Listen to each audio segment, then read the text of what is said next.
Welcome!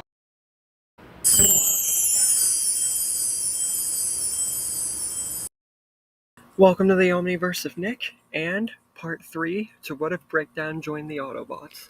Now, before we get started, be sure to check out the Omniverse's homepage, where our channel mascot Omni will direct you to the Discord, every Google Doc, as well as all of what is in the Omniverse of Nick, as well as smashing the like button, subscribing to the Omniverse of Nick, sharing the Omniverse around and turning on all Omniversal notifications, and commenting future requests and expectations in the comments section. With all that said, let's begin.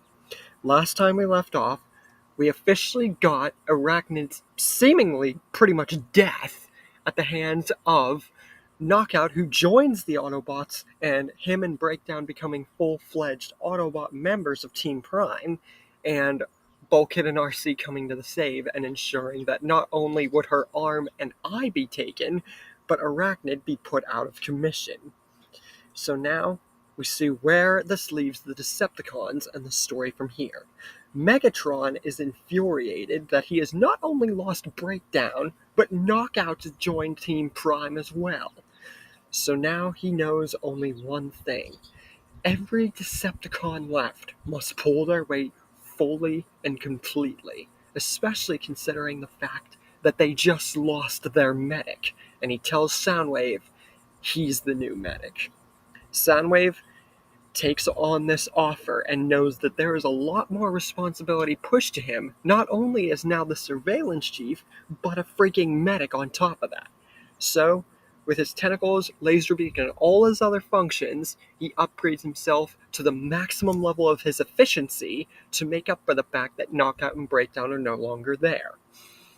And Starscream feels like he's just being left in the dust, but thankfully, he's still alive. But that would come down to what happens next. Megatron says, Starscream, you're coming with me.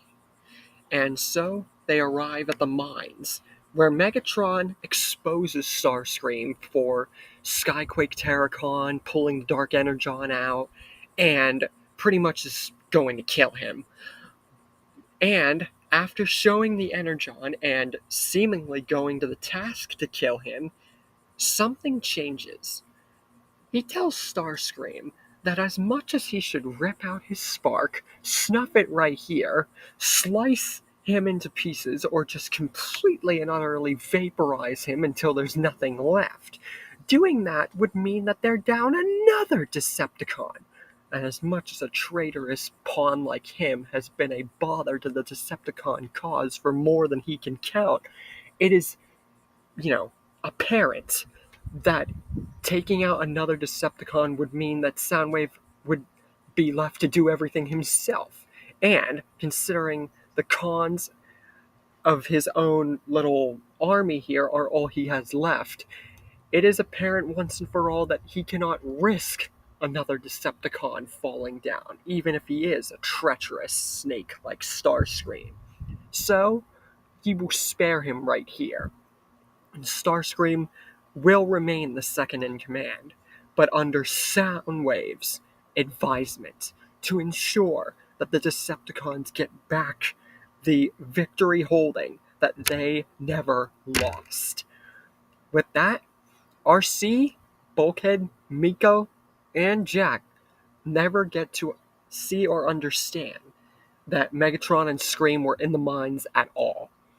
Just whenever RC and Jack turn the corner, whatever they thought they heard, whatever they thought was there, is long gone. And there would be no reason for them to fight in the mines at this point anyway. So they were just there to be there. Now that brings to the next episode. Starscream's redemption of the Decepticons and advisement under Soundwave, but there's no Arachnid. So instead, Starscream and Soundwave go to get the immobilizer, and Starscream can't use that whole cliff jumper quape and, trying to, make good with Soundwave, because Soundwave knows it all and he's under his advisement.